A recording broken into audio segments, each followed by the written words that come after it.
Last year, La Jolla Playhouse started its DNA New Work series to give plays a first public reading in a bare-bones production. Chasing the Song, about songwriters in the 60s on the brink of the British invasion, was the first musical to go through the development program. But on the eve of its concert reading, this happened. We are radically changing the story of our musical. Edie and Ginny are going to be actually mother-daughter.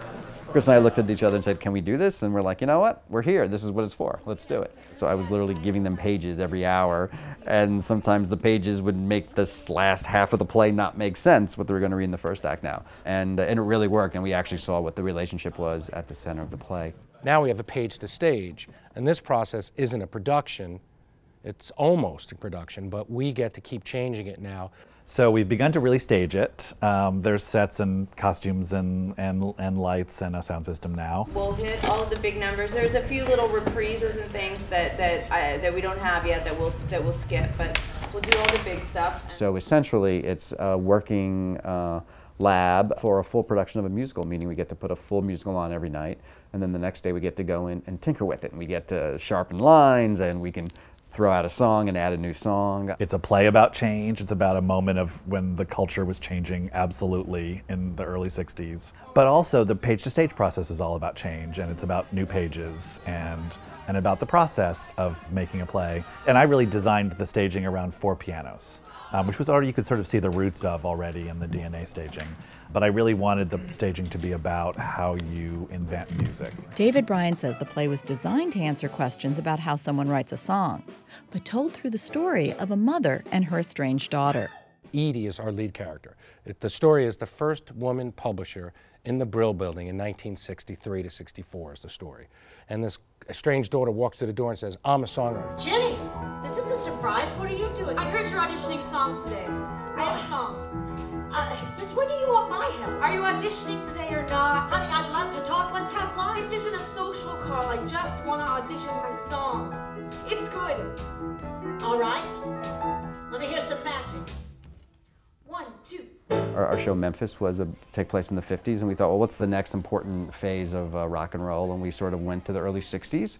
We just thought it was a really rich milieu to write a musical about. So, you know, and also the early feminist movement and what it was like for a woman, you know, 60 years ago who was divorced and working, how shocking that was to people, which is, you know, we already think it's ridiculous, and that was a shocking thing to people. Yes, but I've applied for a loan, Mr. Rashbaum. Sweetheart, you know we don't give loans to women. But I swear to you, I just need one decent hit. Of course, there is a way we could offer you a loan. Really? Just get a man to co-sign. Goodbye, Mr. Rashbaum. All of those changes happening as seen through people who write music and the changes that are happening in the music industry. It's been a really rich story to try to tell. And a story that's still evolving. We are really insistent that nothing gets in the way of rewriting.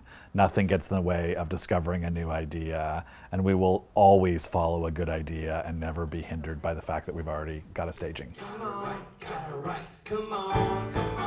Once you change one thing in a musical, especially up front, it affects everything else, you know, and it's fascinating. And it's, as I keep saying, it's not a science, it's an art. So now sometimes you fix a little piece here at the first act, and that affects the second act here. It's a complicated beast of a play. Musicals are perhaps the most complicated of all the art forms out there because there are so many elements that have to work. The music, the lyrics, the story, the dialogue, the design, the choreography, the staging, there's just, everything has to work, and if one of those two elements are not in sync, you're in trouble. It's exciting because it's living art. We really need the audience because we can see if they start going like that, we go, oops, we're boring. If their backs are off their chair, you go, okay, they care. If they go, ooh, we really know they're invested. So we're very interested in making sure it has something to say that has integrity, but also that has wide appeal. Beth Accomando, KPBS News.